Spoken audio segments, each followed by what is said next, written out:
and she seems to go a little wide-eyed at the view. It's a sight that never ceased to amaze me when I was young, and both Ayumi and Momoko seem to go silent as they take in the view. This is a beautiful view, Seiji. I'm glad you like it. It's just one of the places that I'd like to show you while we're here. I used to sit here and watch as the stars slowly appeared in the sky. And whenever I was here, I just forgot about all my troubles for a while. So, I wanted to share it with you both. And neither of them say anything in response. They seem to get lost in the moment too. Even Ayumi doesn't have anything to say. We just sit there, enjoying the view. It really is beautiful here, Seiji. A fool you may be, but you do know some beautiful places. Younger me used to go exploring all the time. That's how I found this place. Maybe there's more places like this out here. We should go looking on another day, just like we used to when we were younger. I remember when we found that waterfall. And she seems to grow nostalgic as she looks out at the shifting ocean before her. I haven't forgotten any of it. It's funny how long we've all been together, isn't it? It's not something I really think about, but yes, you're right. You just notice as the years pass by. Now here we are. Even Ayumi begins to smile. It's just some kind of magic in this moment. As silly as you are, we've never all stopped having fun together. I hope we could do this forever. Forever, huh? I guess that sounded pretty nice to me. And as we wait, the stars begin to emerge from their hiding places, and the orange of the sky gives way to a dark shade of blue. The moon looms in the distance, slowly rising above the ocean, and as Momoko looks up to the stars, something seems to occur to her. There's something that we'd like to know, Seiji. Why do you like space so much? You haven't ever really talked about it. I don't really know why I'm so obsessed with space. Something about the idea of being part of something bigger than myself? It's kind of hard to put into words. For all the petty problems on Earth, there's an entire universe out there which just couldn't care less. It doesn't care about pollution or war or famine. And even when the last of us have gone, it'll still be there. Eternal, unchanging, indifferent. Actually, the universe is shifting constantly in one regard or another. You know, so it's definitely not unchanging. Let's face it, many of the stars you can see in the night sky aren't there anymore. It's just taken so long for the light of their deaths to reach us that they look like they're still there. And yes, don't get me wrong, there is absolute beauty, majesty and wonder in the universe. It's also really kind of terrifying. Let's face it, if you've ever played XCOM Enemy Unknown, that actually opens with... is it an Asimov quote? Or was it an Arthur C. Clarke quote? Which is, there are only two possibilities. Either we are alone in the universe, or we are not. Both are equally terrifying. And I love that quote, it's great. I guess it really puts things into perspective for me. Not that I'm saying I don't matter, everything I do today could have far-reaching consequences tomorrow. Hell, I might be the person who causes a chain of events which led to the salvation of humanity or something like that. The future just can't be predicted, but I think that everyone has their part to play in the grand mechanisms of the universe. Each of our actions will cause something to happen, no matter how grand or petty the result may be. It's easy to get cynical about what consequences your choices have when pondering the universe. I may be a mere grain of sand in comparison to the universe, perhaps even less than an atom. That doesn't mean that what I do has no meaning. Everything we do has meaning. Even the tiniest decision we make in this life can have far-reaching consequences. I imagine that Einstein's ancestors had no idea that their decisions would lead to the discovery of relativity. Whoops, I'm drifting off again. Oh, I better answer the question quickly. I guess I see space as a big adventure filled with mysteries and all kinds of things. There's a planet made of diamond out there, and imagine what other kinds of treasures you could find. Such as... if there's a planet made of diamond, maybe there's one made of gold out there. Yeah, it's called the planet... is it Midas? It's the planet that enables humanity to really get production going on the glitter gun, which allows them to defeat the Cybermen. In case you're not a classic Doctor Who fan, you know, originally the Cybermen's big weakness was gold. Because it basically, you fire gold at them and it knacks their life support systems and they basically suffocate inside their armour. Yeah, that was the Cybermen's big weakness. And the glitter gun is exactly what it sounds like. It's a gun that fires small particles of gold at the Cybermen in order to knack their life support systems and kill them. This is why I love classic Doctor Who. You see, that's why I love space. There could be literally anything out there in the void. You don't have to look outside Earth to find treasure, you know. Sounds like a childish fantasy, like you just want to run out there and point a laser gun at aliens. Well, yeah, that sounds like fun. I'd love to do that. Fool. It's a bit harsh, Ayumi. It sounds like heaps of fun. Want to team up and have adventures across the galaxy, Seiji? Sounds great to me.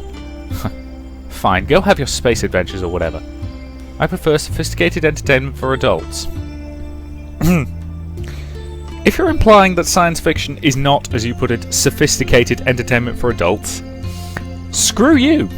Screw you really, really hard, because, I'm sorry, science fiction is like anything else. You can make it as childish or as grown-up as you want. You know, and science fiction lets you do some things that you can't do in a lot of other genres. Let's face it, the original Star Trek is notorious for how much they could get away with compared to everything else on TV. Because, yeah, nobody took it seriously at the time. You know, let's face it, Star Trek, first ever, well, supposedly first ever interracial kiss on TV. Now granted, that episode is a bit messed up, but it was progress. You know, the fact that Uhura was a bridge officer and they treated her no different from any other bridge officer, in spite of the fact that she was A, woman, and B, black, was actually a pretty big thing. You know, Michelle Nichols likes talking about the fact that she was considering leaving at the end of the first series, but she actually got a message from Martin Luther King basically telling her that she should stay. It was important for the mainstream public to see her in that position. So science fiction can be very, very ahead of its time in terms of that, so if you're implying it's not sophisticated, screw you. But what about that one show you always watch in the morning where... Ayumi quickly shoots her arm out and covers Momoko's mouth. Don't you dare say it. Aw, always trying to be so mature, Ayumi. You're almost as adorable as Seiji. Almost.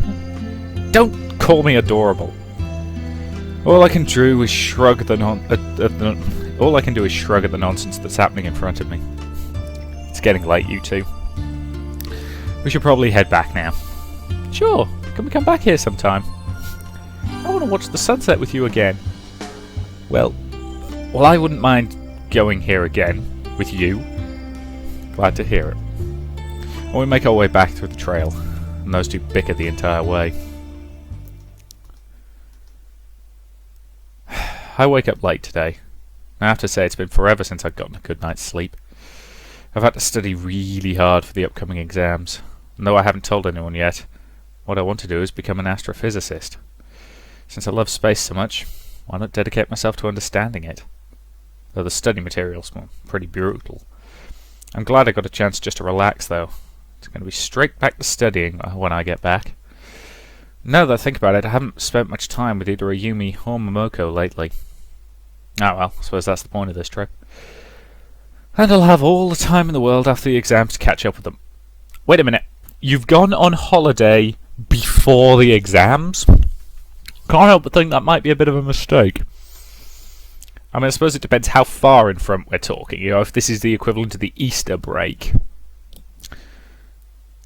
You know, so you've still got a good couple of months left, but still... You know. Since I've slept in late, I wonder if they're still here. And heading to their room, I make sure to knock as loudly as I can on the door. Is there anyone here? Hello? No answer, just like last time. I make sure to knock, and then double knock. Alright, I'm certain there's no one here now. now's my chance to get back all the snacks they stole earlier. And CG of somebody getting changed in 5, 4, 3, 2, 1. I best tread lightly through. And as I slowly open the door, the light blinds me for a moment. Okay, sorry. In 3, my vision clears and CG in 3, 2, 1. Told you! Wicked Cloud, you guys are so goddamn predictable at this point. Oh no. Ayumi stands in front of me with her back turned. From this angle, I find that I have a rather clear view of her panties. They're fairly cute pink ones. I find my tongue starts fumbling over itself, and she slowly bends over to pick something up. Oh, where did I put my swimsuit? It has to be around here somewhere. She gets on all fours as she searches the ground, creating a rather, well, interesting pose from my perspective. Dude, back up, back up, back up. Don't let her realise you've seen her, because otherwise you're just going to get yelled at again. Oh, maybe I could wear that other pair today. But when she said she likes something so shameless, even if I can't see her face, I know she's blushing. She hasn't turned around yet. Maybe she doesn't know I'm here. Close the door and she'll never... And she turns back, looking towards the door. Maybe I'll lift it over there. Oh, I swear, Momoko leaves the room such a... Trailing off, she begins to realise what's happening. And she slowly stands up, her face a mixture of shock and anger. Seiji? Her voice is more of a monstrous growl than speech. You had better explain yourself right now. Sorry, it wasn't on purpose. How is that not on purpose? You don't even knock before you enter the room. She desperately tries to cover herself up. What did you see? What did you see? I didn't see anything. That's when I noticed something terrible. And Ayumi looks down at herself in horror. Oh no. Don't tell me that I'm wearing this. What? What? Okay. Why are all the clothes in this world so badly made? And her panties begin to slide down her legs. And for a surreal moment it feels like I'm staring into the sun. Oh, this is something that's going to get permanently seared into my brain. No! And she lets out a wail of despair. Oh god, this is bad, really bad. And I have to close the door before she... You aren't getting away with it that easily, you disgusting pervert! Divine punishment! And she throws a pillow at me. This doesn't seem like such a terrible punishment. It's only a pillow, right? It shouldn't. And as it hits me in the face, I suddenly remember something. These girls throw pillows really hard. I swear I hear something snap in my neck as I'm blown out the room. Don't ever speak to me again! The door slams shut as my vision fades into darkness. When I wake up, I feel like I remember seeing something that I shouldn't have. What could it possibly have been? I walked into their room and then... something happened? Good morning, Seiji. It's funny how you were sleeping out there. You must have been really tired. Anything happened when I was gone? Nothing I can remember. Speaking of which, Ayumi emerges from their room when she hears Momoko. Good morning, Momoko. Are you two hiding something from me? No, nothing happened. Nothing at all. I don't remember. And Ayumi flashes me a withering look. God, what's she mad about now? Okay, I'll believe you. What would you like to do today, Seiji? Maybe we could get ice cream. Or you could show me some of your more secret places. Just you and me? Hold on, you're forgetting about me. He's not going anywhere if I'm not going. I have to keep an eye on him after all. There's no telling what this pervert would do if he was left alone. Glad you think so highly of me. I'm just stating the truth. Oh, still pretending that you aren't going for your own reasons, Ayumi. And Ayumi seems to glow red. Looks like she's about to faint. Okay, that to me seems like a reasonable point to end this part. Yeah, guys, this is a Sakura game. I've got to say, I've got myself hyped about the aliens turning up. I'm going to be really disappointed if they don't. Still, thank you very much for watching, and I'll see you in the next part.